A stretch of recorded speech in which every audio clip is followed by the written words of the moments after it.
As you all know, we are here today to celebrate 75th Independence Day of India. That is 3/4 of a century and is quite a landmark. India gained freedom to flourish in its own right.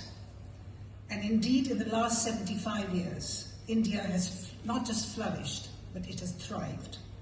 India today is progressive, dynamic, confident, and an important player on the international stage. It is an exemplar of what a country with democratic values can achieve. India's success is rooted in its democratic values, its spiritual richness, but above all, its ingenuity and the resilience of its people. And today I salute the people of India. Today we also remember those who sacrificed to gain freedom, and we salute them too, and marvel at India's remarkable achievements which have been built upon their sacrifices.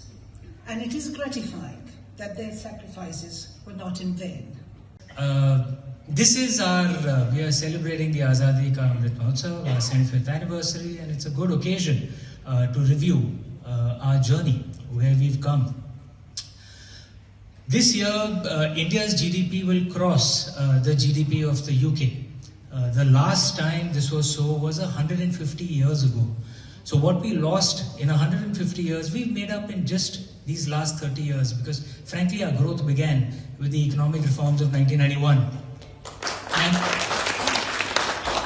if you see the projections that most have put out, on a purchasing power parity basis over the next 25 years, India's per capita income, that's individual income, will be higher than most European countries within the next 25 years.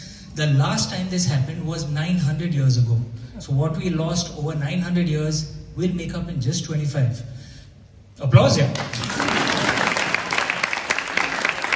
Just the scale of our country means that we will be a superpower.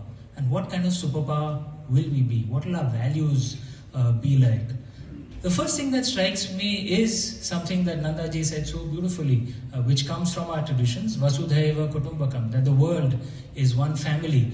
This was our ancient tradition, and you see that in action even today. There were media houses, some Western media houses also, which said that India will probably not be able to create, have enough vaccines in the pandemic that happened. Not did we only produce enough for ourselves. We did 2 billion vaccinations. We produced enough to help many other poor countries as well through our vaccine Maitri. This journey of 75 years has truly been a remarkable one.